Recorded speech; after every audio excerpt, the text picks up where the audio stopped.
नमस्कार। हाँ। आज हम कुछ खास स्रोतों पर बात कर रहे हैं। हाँ, ये स्रोत बताते हैं कि यीशु मसीह के मृतकों में से जी उठने मतलब पुनरुत्थान के पीछे क्या कारण थे। बिल्कुल, हमारे पास बाइबल के कुछ अंश हैं और उनकी व्याख्याएं भी। और हम समझने की कोशिश करेंगे कि इन स्रोतों में जो मुख्य धार्मिक तर्क दिए गए हैं हाँ, कि ये पुनरुत्थान इतना जरूरी क्यों माना गया। सही।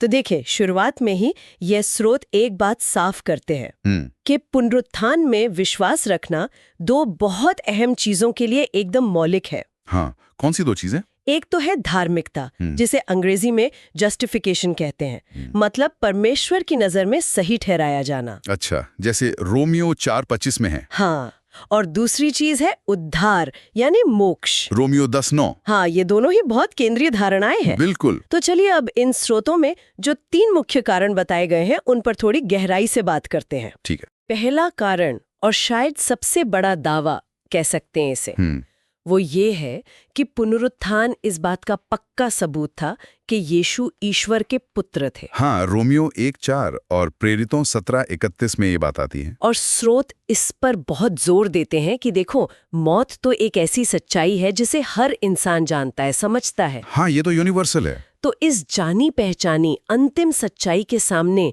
मौत पर विजय पाना, ये एक ऐसी घटना थी जिसने यीशु को एकदम अलग खड़ा कर दिया। मतलब बुद्ध या मोहम्मद जैसे दूसरे महान शिक्षकों से भी अलग। हाँ, स्रोत तो यही कहते हैं। और यूहन्ना 2:19 में तो यीशु ने खुद ही कहा था। क्या कहा था? कि वो अपने शरीर रूपी मंदिर को नष्ट होने देंगे और 3 दिन में फिर से खड़ा कर देंगे। अच्छा, तो ये पहले से बताया गया था। हाँ, और देखिए, यहाँ दिलचस्प बात ये भी है कि स्रोत इसे सिर्फ कोई चमत्कार, कोई करिश्मा नहीं कह रहे। नहीं, वो इसे प्रमाण कह रहे हैं, सबूत। हाँ, प्रेरितों 17:31 में लिखा है, सब मनुष्यों के सामने इसका प्रमाण दिया है। एग्जैक्टली।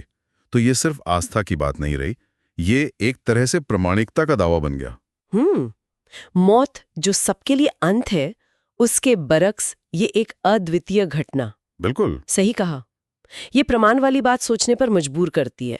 अब दूसरा कारण, वो भी इससे जुड़ा हुआ और बहुत अहम है। बताइए।